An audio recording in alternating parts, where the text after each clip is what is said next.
Nah, kalau para sahabat dulu demikian, mentalitasnya mensikapi as-sa'ah, kita yang hidup sekarang pantasnya lebih serius apa lebih santai, Bapak dan Ibu? Ya lebih serius lah. Karena jarum jam berputar ke depan, nggak mungkin berputar ke belakang, nggak mungkin kiamat makin jauh, tidak mungkin. Dia pasti semakin dekat. Gitu.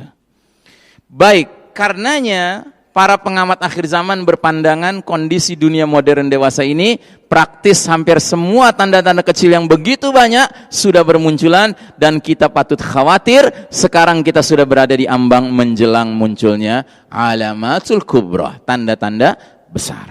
Ya. Sebagai gambaran saja di antara tanda-tanda kecil apa yang sudah muncul? Ya. Diutusnya Nabi Muhammad SAW sudah terjadi. Kematian Nabi Muhammad SAW sudah terjadi. Yataqarabu zaman terasa ringkas. Maksudnya waktu terasa cepat berlalu. Anda sholat Jumat ketemu teman bilang kayaknya baru kemarin. Ini sholat Jumat udah sholat Jumat lagi nih sekarang. Anda kemarin sholat Idul Adha, ya, ketemu teman bilang kayaknya baru kemarin sholat hari raya. Sekarang udah sholat hari raya lagi. Ya. Kemudian apa lagi? Yang kusul amal soleh berkurang. Amal jahat makin ramai. Kemudian yulkisyuh, kebakhilan merajalela. Tahu kebakhilan ya? Sifat pelit. Merajalela sementara kedermawanan semakin langka. Ya. Yatabahan nasu fil masajid, orang bermegah-megahan dalam membangun masjid. Gitu. Orang bermegah-megahan membangun masjid. Bahkan di hadis yang lain, sambil orang masuk ke masjid nggak dapat hidayah. Ya. Ya idealnya sudah dibangun megah kayak gini, ada hidayah pula dalamnya. Ya, alhamdulillah. Mudah-mudahan Masjid Trans Studio termasuk yang dikecualikan. Gitu. Kemudian apalagi kata Nabi, yuksirul haraj, banyak al-haraj, pembunuhan. Hari ini setiap hari kita nonton berita ada saja berita pembunuhan. Ya. Kemudian tuksiruz zalazil, banyak gempa terjadi. Ya. Dan semakin dekat kemunculan Al-Mahdi, gempa akan semakin banyak. Gitu. Dan sekarang gempa sudah sering sekali, Pak. Sampai saya masang aplikasi USGS di sini. Tetapi saya hanya masang yang pakai alarmnya itu untuk yang skala Richter 6 ke atas. Kalau yang 6 ke bawah saya nggak dengerin lagi karena kalau nggak bunyi terus, Pak. Tapi yang 6 ke atas pun belakangan ini sudah sering sekali, Pak. Ya. Dan rata-rata di Ring of Fire semua. Ring of Fire itu wilayah yang mengelilingi Samudra Pasifik, termasuk wilayah kita. Kita ini Ring of Fire. Ya, Alaska, California, ya kan? Peru, ya kan, Amerika Selatan, ini ring of fire semua nih, Jepang, ya kan, China, ya kan, ini ring of fire semua. Gempa banyak sekali terjadi. Kemudian apa lagi? Ya. Waktu minal khain wa khuwinal amin, pengkhianat dipercaya, diangkat jadi pemimpin. Sebaliknya orang yang amanah dikhianati. Ya. Ini kan kejadian di zaman kita sekarang. Ya. Kemudian apa lagi? Zuhurul qalam, tersebarnya pena. Di mana-mana orang sibuk nulis. Dan alat tulis hari ini adalah ini, Pak. Di mana-mana orang nulis kan sekarang.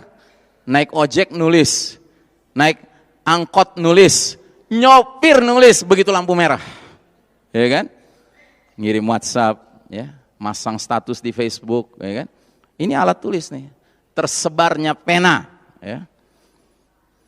Kemudian tataqarrabul aswaq, pasar-pasar berdekatan, ya, mall, plaza, hypermart itu yang gede-gede berdekatan. Yang kecil-kecil Alfamart, Indomart 212, Alfamart, Indomart 212, Alfamart, Indomart 212. Ya bermunculan pasar-pasar kecil. Apalagi? Ya. Yurfa'ul ilm, diangkatnya ilmu. Ingat, ilmu di sini ilmu din, ilmu anil haq, ilmu tentang kebenaran. Itu diangkat. Kalau ilmu tentang keduniaan mah rame hari ini. Tapi ilmu tentang agama diangkat. Secara informasi keagamaan sekarang ini gampang diaksesnya. Tetapi mencari orang yang bisa menguraikan dengan baik dan benar ilmu agama ini makin sulit. Di dalam komputer kita saja bisa ada puluhan ribu hadis, ya kan? Tetapi yang bisa menerangkan dengan baik dan benar makin sulit mencarinya. Kemudian apalagi kata Nabi, ya? Yusbatul jahal, sementara kebodohan merebak, dan kebodohan di sini bukan kebodohan ilmu dunia, Pak. Kebodohan tentang din, tentang al-ilmu anil haq, ilmu tentang kebenaran. Makin sulit mencari orang yang benar-benar cerdas mengenai ad-din, mengenai ilmu anil haq ini, ilmu tentang kebenaran ini. Ya. Ada orang cerdas, menguasai ilmu hadis, menguasai ini, giliran masalah kepemimpinan ngaco, gitu. Pemimpin udah jelas ngaco, dibilang ulil amri, gitu. Kudu ditaati, nggak boleh diprotes, protes khawarij langsung, gitu, ya kan? Aduh, gimana nih ceritanya, gitu. Kalau ilmu lainnya sih, masya Allah kita dengerin dari dia, kok kayaknya dalam banget nih orang, gitu kan? Begitu udah bab ketaatan, aduh, gitu. Ajib. Kemudian syuribatil khumur, diminumnya khamr, ya, minuman khamr dengan mudahnya ditemukan. Gitu. Bahkan yang berikutnya nisaun kasiyatun ariyatun mumilatun ma'ilatun, wanita berpakaian tapi hakikatnya telanjang. Mereka bergoyang dan membuat orang lain ikut bergoyang, baik goyang iman maupun goyang fisik. Gitu. Ya. Makanya kita, para kepala keluarga ini harus memastikan anak istri kita, ya, anak perempuan kita, istri kita, di depan laki-laki yang bukan mahramnya menutup aurat, ya. Jangan menjadi bahagian keluarga kita ini, jangan menjadi bagian dari fenomena tanda-tanda akhir zaman yang jelek ini. Gitu. Karena jenis dosa wanita memperlihatkan auratnya ini adalah jenis dosa jariyah, ya. Dia bukan dosa untuk wanita itu saja, kan? Tetapi dia kemana-mana keluar rumah, ya kan? Semua laki-laki yang bukan muhrimnya ngelihat dia menjadi berdosa karena satu orang ini. Gitu. Maka kalau kita mengajarkan anak perempuan kita, mengajarkan istri kita untuk memiliki sifat haya, rasa malu, menutup aurat, ya kan? Maka kita menyelamatkan sekian banyak laki-laki yang bukan mahramnya di luar sana, bahkan di rumah kalau jadi tamu. Gitu. Baik, kemudian apa lagi? Wa yazharuz zina, praktek perzinahan dilakukan terang-terangan. Ya, hari ini orang berzina pas sengaja merekam perbuatan zinanya, diupload ke internet. Nauzubillahi min dzalik. Ya. Terus apa lagi? La yubalil mar'u ma akhadha minhu am minal halali am minal harami. Seseorang sudah enggak peduli lagi apakah sumber nafkahnya halal atau haram, ya. Tolong ya para bapak-bapak, pastikan Anda itu tidak bawa pulang kepada anak istri Anda selain nafkah yang halal, ya. Dulu para pendahulu kita, salafun as-salihin, itu kalau mau keluar rumah pagi-pagi, istrinya nganter sampai pintu depan seraya berkata, ya zauji, wahai suamiku, ala barakatillah, semoga Allah berkahi engkau mencari nafkah untuk anak istrimu. Tapi tolong diingat, innana nasbiru alal ju'i walakinnana lan nasbiru alan nar. Kami anak istrimu sabar menghadapi lapar dan haus, namun kami enggak akan sabar kalau harus menghadapi api neraka. Artinya, bang, bawa pulang yang halal aja bang, sekalipun sedikit, sehingga kita harus terpaksa puasalah kurang gitu, daripada bawa pulang yang banyak, tetapi semuanya jadi umpan api neraka. Masya Allah. Itu yang hebat lakinya apa perempuannya tuh? Lakinya ngedidik perempuannya bisa begitu. Gitu. Nggak mungkin perempuan bisa begitu kalau bukan karena didikan suaminya. Nah, makanya para suami belajarlah dari kisah-kisah para pendahulu kita.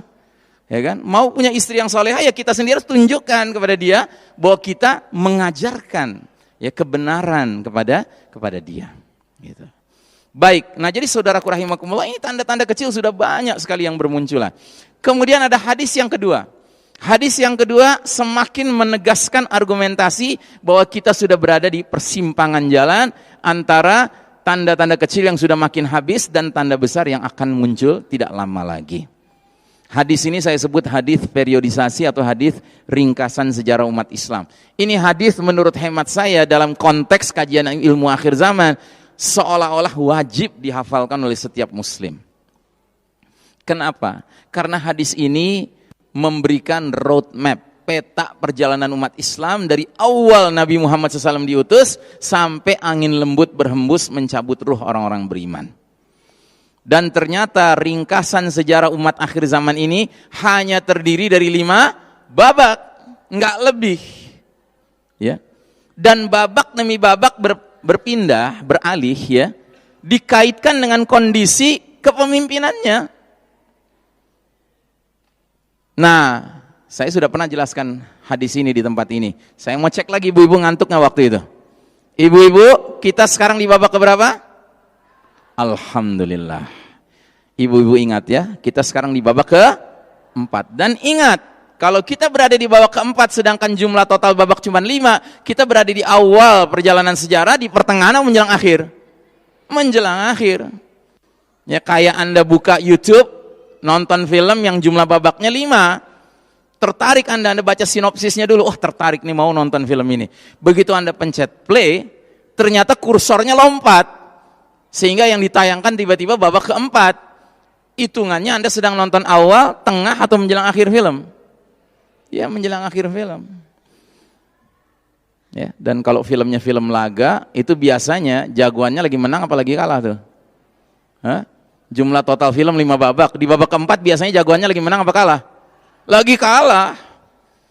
Kalau perlu sama sutradara digambarkan jagoannya bakal mati gitu. Sehingga tegang betul kita nonton filmnya. Tiba-tiba jagoannya selamat, ya kan? Menang bahkan, ya kan? Begitu dia selamat menang, apa yang terjadi? Berakhir filmnya. Babak kelima nggak lama. Ya kan? Nggak diceritakan jagoannya nikah, istrinya hamil, ya kan? Lahiran, kekahan, ya kan? Nggak diceritain. Kenapa? Karena sutradara ingin memuaskan penonton. Dan penonton ingin fitrahnya terpenuhi. Apa itu? Watching the good guys win over the bad guys. Menyaksikan orang-orang yang baik, yang benar, mengalahkan orang-orang yang jahat. Kan begitu. Itu fitrah, Pak. Fitrahnya kita begitu.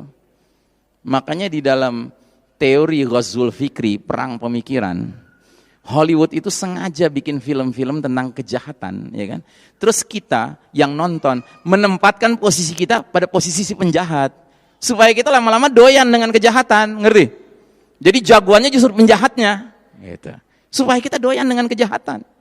Nauzubillah min dzalik. Jahat, Pak. Sistem Dajjal ini mengerikan. Baik, nah jadi saudaraku rahimakumullah, mari kita lihat hadis ini. Hadis ini diawali dengan sabda Nabi, kalian akan mengalami babak pertama namanya babak an-nubuwah, kenabian. Selama masa yang Allah kehendaki dan ketika Allah berkehendak, babak pertama itu pun berlalu. Kenapa disebut babak kenabian? Babak pertama karena yang memimpin langsung Nabi Muhammad sallallahu alaihi wasallam. Pemimpin terbaik sepanjang sejarah umat manusia, ya, bukan umat Islam. Sebab Nabi Muhammad SAW itu Sayyidul Anbiya wal Mursalin alaihimussalam, penghulunya para nabi dan rasul. Berarti kalau dia jadi pemimpin, dia pemimpin terbaik sepanjang sejarah umat manusia, bukan hanya umat Islam. Nabi diangkat jadi nabi usia 40, wafat usia 63, berarti babak kenabian cuma berlangsung 23 tahun. Itu pun dengan pembagian ada babak pertama Said A, babak pertama Said B. Periode Mekah dan periode Madinah, ya. Periode Mekah para sahabat minoritas, tertindas, terbatas ruang geraknya, tiap hari mengalami kriminalisasi, marginalisasi, penzoliman. Kayak kita sekarang. Gitu. Yang membedakan apa? Skalanya saja yang membedakan. Dulu skalanya skala kota Mekah, paling jauh skala Jazirah Arab. Hari ini skala penzoliman terhadap umat Islam skala apa? Skala apa?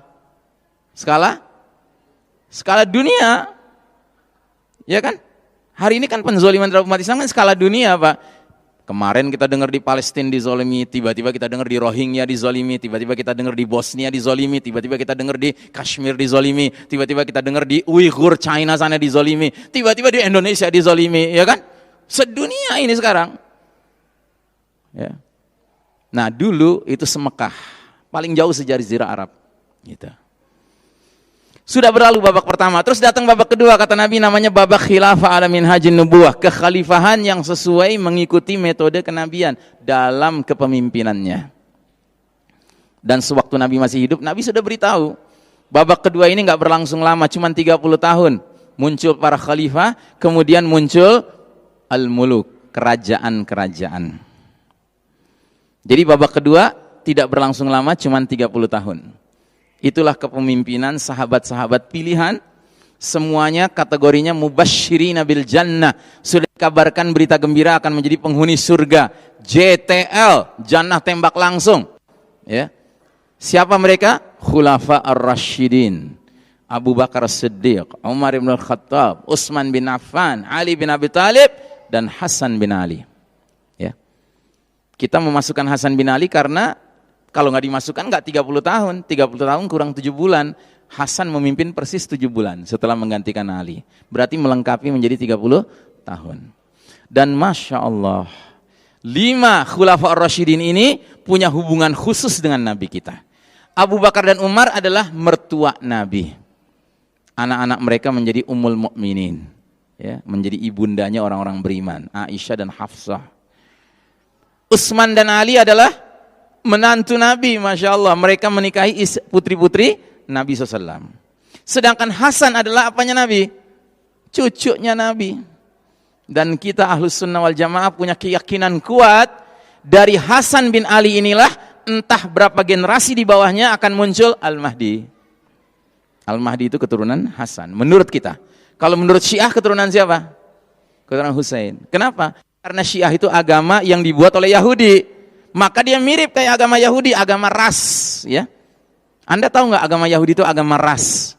Orang tidak bisa jadi Yahudi kecuali kalau berdarah Bani Israel, berdarah Yahudi, ya. Kalau ada orang Indonesia nggak berdarah Bani Israel mau jadi Yahudi, paling mentok jadi Yahudi KW, nggak bisa jadi Yahudi ori.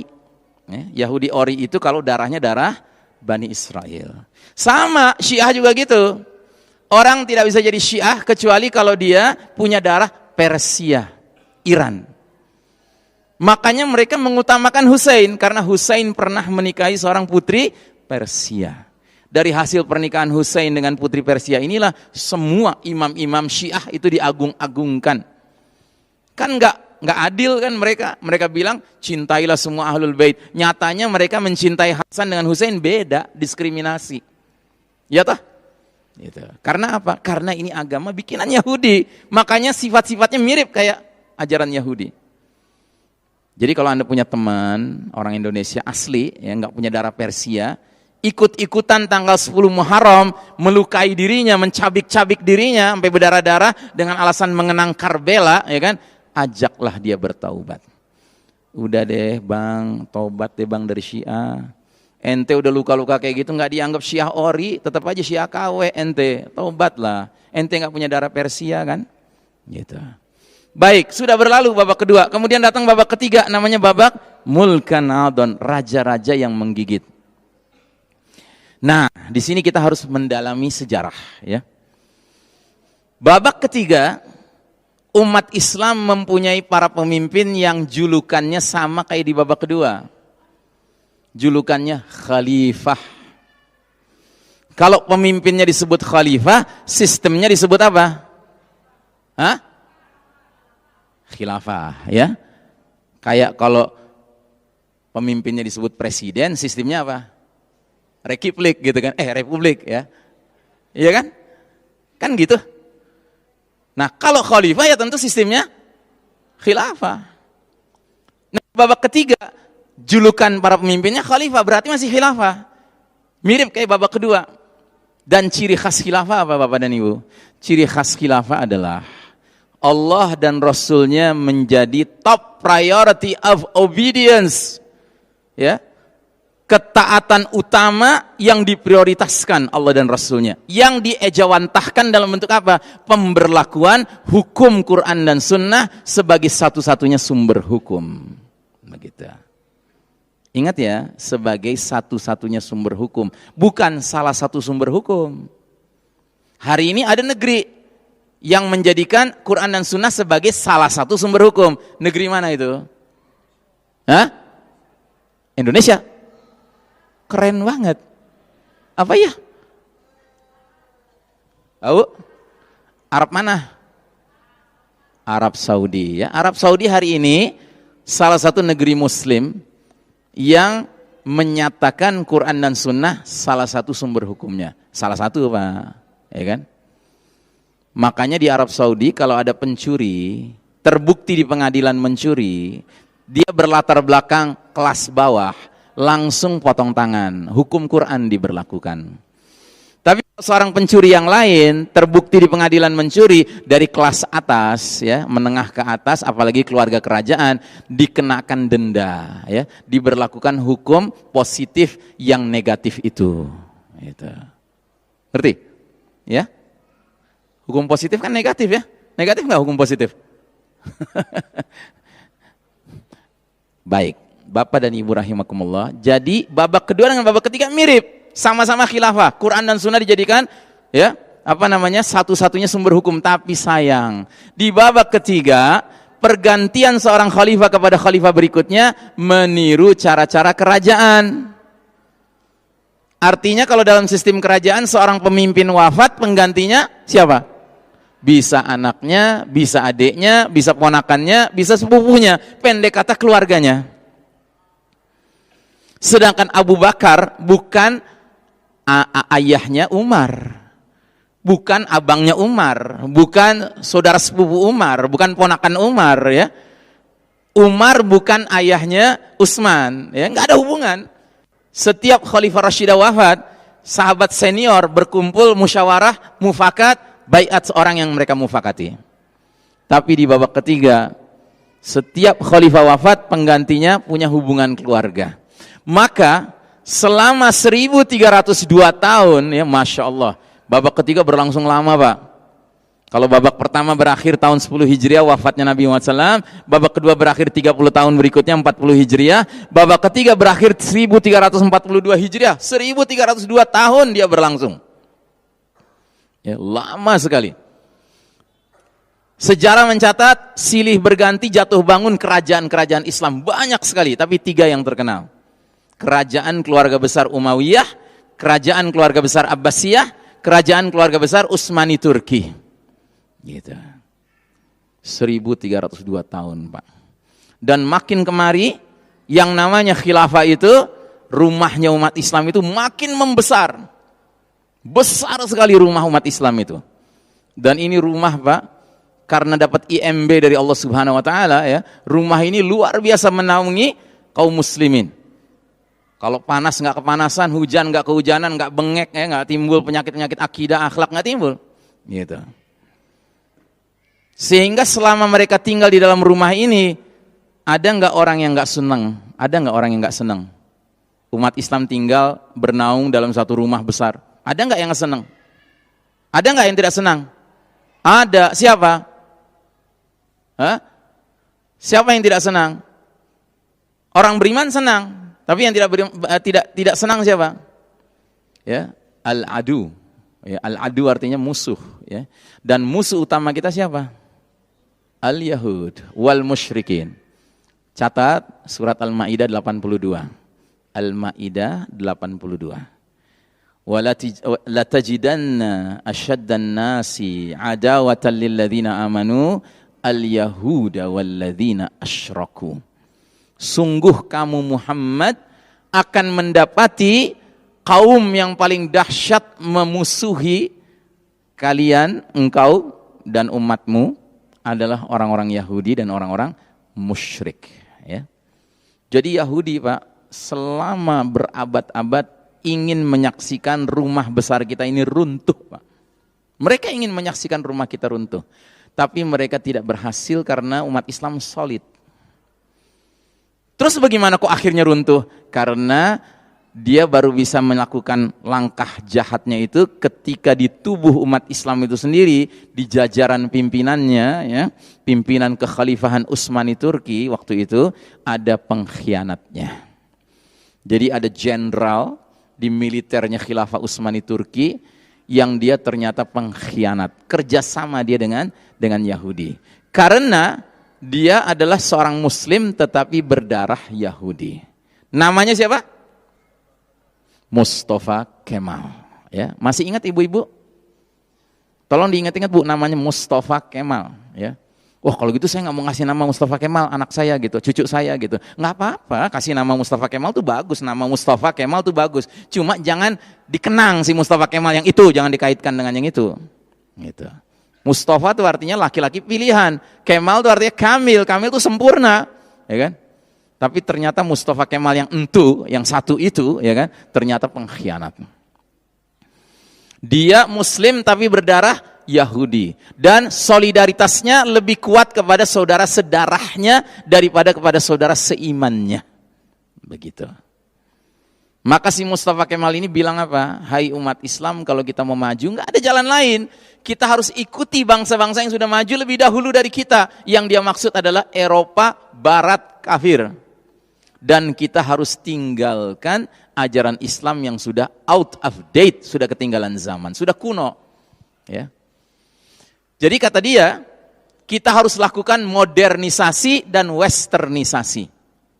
Maka apa yang dia lakukan? Dia bubarkan, Pak, sistem umat Islam yang sudah berlangsung ribuan tahun. Rumah kita dibubarkan, Pak, diruntuhkan. Untuk kemudian dia bikin rumah baru, namanya negara Turki modern, sekuler, berpaham nasionalisme. Ya. Dan tahu nggak, sewaktu dia bubarkan, Kesultanan Utsmani Turki sebagai khilafah, sebagai rumah besar umat Islam, itu ukurannya seberapa? Di wilayah barat, itu mentoknya di Maroko. Di wilayah timur, itu mentoknya di Maluku. Luas nggak tuh? Luas nggak? Pernah lihat peta dunia kan pasti? Ya kan? Bayangkan dari Maroko sampai Maluku, Pak, itu wilayah kita semua dulu. Itu negeri kita dulu. Kalau Anda nggak percaya, bukalah sejarah Indonesia. Sejarah Indonesia saja buka. Keraton Jogja, itu pimpinannya namanya Khalifatullah Panotogama. Karena apa? Karena dia komunikasi dengan khilafah. Kesultanan Samudra Pasai di Aceh, surat menyurat minta pertolongan ketika Portugis kafir mau datang, itu kepada mana? Kepada Turki. Karena apa? Itu pusat negara kita. Paham ya, Pak? Ya. Jadi Masya Allah, rumah kita tuh dulu besar sekali. Dibubarin, diruntuhkan, dia bikin rumah kecil segede Turki. Anda tahu Turki itu sebesar apa? Nggak lebih besar dari Pulau Kalimantan. Turki itu segitu. Masuk di akal nggak? Ada pemimpin, ya kan? Punya negara luas, dia bilang, kita kalau mau maju, kita bubarkan negara ini, kita bikin negara kecil aja. Masuk di akal nggak? Itu pemimpin model apa? Misalnya Anda bayangkan, Indonesia punya pemimpin, tiba-tiba bilang gini, wahai bangsa Indonesia, kalau kita mau maju, kita harus bubarkan Indonesia, kita bikin negara namanya negara Jawa. Kita lepas Sumatera, lepas Sulawesi, lepas Kalimantan, lepas Papua. Masuk di akal nggak tuh? Kan yang lebih masuk di akal begini, hai bangsa Indonesia, kita selama ini punya banyak masalah, ya kan? Terutama dengan tetangga-tetangga kita.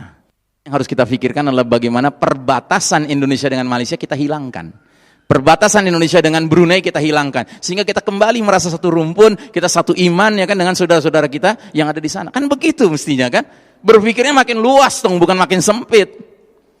Nah, kenapa dia lakukan itu? Karena dia ikut strategi dari Al-Yahud. Gitu. Dan karena ini terjadi di pusat kepemimpinan umat Islam, terjadilah efek domino. Tahu efek domino, Pak? Efek domino itu bahasa Jermannya getok tular. Ya. Getok tular, ya kan? Maka berdirilah. Jadi ibaratnya kayak orang-orang Lombok, Pak. Orang di Lombok itu kena gempa, rumahnya pada hancur. Namanya orang manusia kan perlu tempat bernaung, nggak punya rumah lagi, mereka tinggal di mana? Datanglah relawan, bikin apa? Tenda, bikin rumah sementara, ya kan? Nah begitu juga dengan kita, Pak. Rumah kita runtuh nih, rumah besar kita yang sudah berjalan ribuan tahun. Ya mau nggak mau kita bikin bedeng-bedeng lah, Pak, ya kan?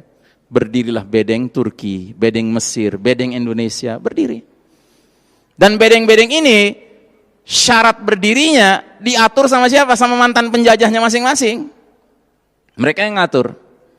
Yang pasti apa? Allah dan Rasulnya tidak boleh menjadi top priority of obedience. Gitu. Ya. Dan akhirnya masuklah kita ke babak keempat. Rumah kita runtuh, berdirilah bedeng-bedeng, masuklah kita ke babak keempat yang kata Nabi era mulkan Jabrian.